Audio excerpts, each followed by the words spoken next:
একটা জনপ্রিয় কবিতা কাজী নজরুল ইসলামের, সেটা হলো সংকল্প। প্রত্যেকে আমরা পড়েছি, এখনো সমান জনপ্রিয়। সেই সংকল্পেরই আজকের নজরুল এবং রবীন্দ্র সন্ধ্যা। কাকে বেছে নেব, নজরুল ইসলাম না রবীন্দ্রনাথ? অবশেষে বেছে নিয়েছি রবীন্দ্রনাথকে। তাকে নিয়ে লেখা একটি কবিতা, বলা যায় আজ থেকে বছর তিনেক আগে। বাড়ির সব থেকে ক্ষুদে সদস্যকে যখন রবীন্দ্রনাথের সঙ্গে পরিচয় করাচ্ছি, যখন দেখতে পাচ্ছি এক ঝাঁক সাদা চুল, দাড়ি, তাকে বোঝাতে চাইছিলাম যে ইনি একজন কবি। তিনি ঠাকুর পদবী দেখে বুঝতে পেরেছেন, ভেবেছেন মনে হয় ইনি কোনো ঠাকুর। তার অদ্ভুত অদ্ভুত প্রশ্ন ছিল। পরবর্তীকালে যখন বীর পুরুষ পড়িয়েছি, বুঝিয়েছি, তখন তার আস্তে আস্তে একটু ছোট ছোট ধারণাগুলো আস্তে আস্তে আসে রবীন্দ্রনাথের প্রতি। সেটা নিয়ে কবিতা। ঠাকুর ঘরে নাইকো ছবি, মন্দিরেতেও নাই, কোথায় তারে খুঁজে পাবো, কোথায় গেলে পাই?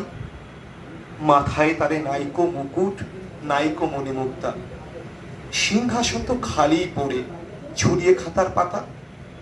এ কেমন ঠাকুর মাগো, বইয়ের মাঝে পাই, ভাল লাগে না মাগো আমার, এখন তবে যাই।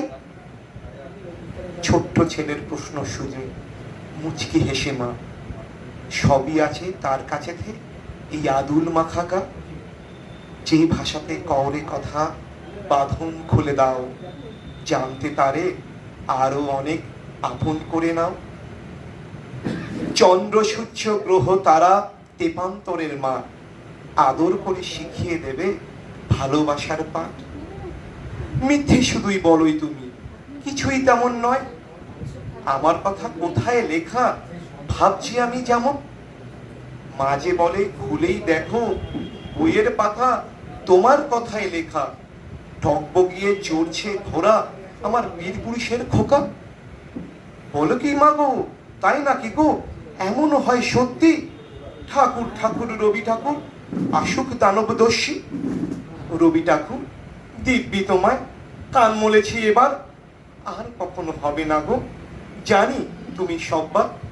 নমস্কার।